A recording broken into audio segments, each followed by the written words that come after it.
Hello மக்களே, இன்றைக்கி நம்ம 90s கிட்ஸாக நாங்கள் என்னென்னத்தெல்லாம் என்ஜாய் பண்ணோம், இன்றைக்கி இருக்கிற கிட்ஸ் இதெல்லாம் என்ஜாய் பண்ணலன்றதை பற்றி தான் பேச போகிறோம். ஏதோ இந்த பேக் இருக்குது பாருங்கள், நான் ரொம்ப ஆசைப்பட்ட பேகு, ஆனால் எனக்கு கிடைக்கல.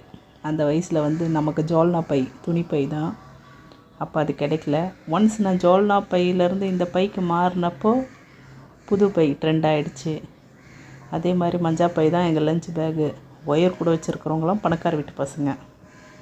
இந்த மாதிரி ரோட்லலாம் விளையாடி ஜாலியாக ஸ்கிப்பிங் விளையாடுவோம், ஓடி பிடிச்சி விளையாடுவோம், மறைஞ்சி விளையாடுவோம். அதெல்லாம் இப்போல்லாம் நம்ம பசங்களுக்கு ஒரு வாய்ப்பே கொடுக்கறதில்ல. ஏதோ இந்த மாதிரி லஞ்ச் பாக்ஸு, இந்த பாட்டில், இது சிப்பர்லாம் இருக்கும். இதை பார்த்தா ரொம்ப ஆசையாக இருக்கும், ஆனால் என்கிட்ட அந்த மாதிரி கிடைக்கல. ஏதோ இது சூப்பரில். இந்த மாதிரிலாம் நம்மளால் திரும்பவும் இந்த வயசில் போய் எதுவும் பண்ண முடியாது. நம்ம பசங்களையாவது இதுக்கெல்லாம் அலோவ் பண்ணுறோமான்னு யோசிச்சு பாருங்கள். கன்ஃபார்மாக கிடையாது. நம்ம பசங்களை ஸ்கூலுக்கு போனால் வீட்டுக்கு வந்துடணும், அங்கே பேசக்கூடாது, இங்கே பேசக்கூடாது, அவங்கக்கிட்ட விளையாடக்கூடாதுன்னுட்டு. அதே போல் சைக்கிள் கடைக்காரனாக்கிட்ட ஒன்று இல்லைன்னா 2 சைக்கிள் தான் இருக்கும். நம்ம போகும்போது 1 மணி நேரத்துக்கு 1 ரூபான்னு யாருனா எடுத்துகிட்டு போயிட்டுருப்பாங்க. நம்ம அரை மணி நேரம் வெயிட் பண்ணி அடுத்து க்யூவில் நிற்போம். கரண்ட் ஆஃப் ஆகி எத்தனை பேர் நீங்கள்லாம் போய் வெளியே ஜாலியாக விளையாடி இருக்கிறீங்க? கரண்ட் ஆஃப் ஆனால் யூபிஎஸ்ஸு, கரண்ட் ஆஃப் ஆகி ரோட்டில் போய் விளையாடுறதுங்கிற கான்செப்டே உங்களுக்கெல்லாம் தெரிஞ்சிருக்காது. நாங்கள்லாம் கரண்ட் ஆஃப் ஆச்சுன்னா ரோட்டில் போய் ஒரு கத்தி விளையாடி, கரண்ட் வந்த உடனே ஒரு சவுண்டு வரும் பாரு, எல்லோரும் பிரிய போகிறன்றதில் ஓன்னு ஒரு கத்திட்டு வீட்டுக்கு குடுன்னு ஓடுவோம்.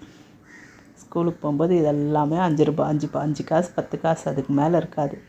அதிகபட்சம் பெரிய சாக்லேட்னால் 25 காசு. சூப்பராக வாங்கி சாப்பிட்டு ஜாலியாக அரட்டை அடிச்சுட்டு வழியில் புளியாம்பழம் பொறுக்கி சாப்பிட்டு ஸ்கூலுக்கு நடந்தே போவோம். இப்போ பசங்களுக்கு நடந்து போகிற கான்செப்டே கிடையாது. நாங்கள் 4-5 கிலோமீட்டர் நடந்து தான் ஸ்கூலுக்கு போனோம். ஸ்கூலுக்கு போகிற வழியெல்லாம் அரட்டை அடிச்சுட்டு ஜாலியாக சிரித்து பேசிட்டு வழியில் புளியாம்பழம்லாம் பறித்து சாப்பிட்டு கடையில் ஏதாவது ஸ்நாக்ஸ் வாங்கி சாப்பிட்டு, இப்போது ஸ்கூல் வாசலில் பசங்களை கூப்பிட்டு போய் விட்டுறோம், பிக்கப் பண்ணிட்டு வரோம், இல்லைன்னா வண்டியில் அனுப்புகிறோம். நம்ம ஜாலியாக இந்த மாதிரி ரோட்டில் ஜாலியாக விளையாடினது நம்ம பசங்களை, ஈவன் நானே என் பசங்களை வெளியே விடுறது கிடையாது. மக்கள் சரியில்லைன்ட்டு நமக்குள்ளே நாமளாக ஒரு வேலையை போட்டுக்கிட்டோம். இந்த மாதிரிலாம் மழையில் நம்ம விளையாடி இருக்கிறோம். நம்ம அப்பா அம்மா நம்மளை ஃப்ரீயாக விட்டாங்க. இப்போ நம்ம மழையில் நனைஞ்சா கோல்ட் ஆகிடும், வெளியே ஐஸ்கிரீம் சாப்பிடக்கூடாது, ஹைஜீனிக் ஃபுட் தான் சாப்பிட்ணும், அன்ஹெல்தி இதெல்லாம் சாப்பிடக்கூடாது, ரோட்டில் விற்கிற எதுவுமே அன்ஹெல்தி இல்லைன்னு சொல்லி இப்போ நம்ம பீட்சா பர்கர்னுட்டு அன்ஹெல்தியை தான் கொடுத்துட்ருக்கோம். லைஃப்பில் ரொம்ப விஷயங்களை நீங்கள் மிஸ் பண்ணுறீங்க. நாங்கள் 90s கிட்ஸாக இருந்ததுனால இது எல்லாமே என்ஜாய் பண்ணிட்டோம். நார்மலாக கிண்டல் அடிப்பீங்க 90s கிட்ஸுன்னு. நாங்கள் என்ஜாய் பண்ண லைஃப்பை நீங்கள் கண்டிப்பாக என்ஜாய் பண்ணியிருக்கவே மாட்டீங்க. இப்போ லேப்டாப்பு டேபுன்னு எல்லாம் வச்சிட்ருக்கீங்களே, உங்கள் எத்தனை பேருக்கு இதோட மகிமை தெரியும்னு மெசேஜ் பண்ணுங்கள் பார்க்கலாம்.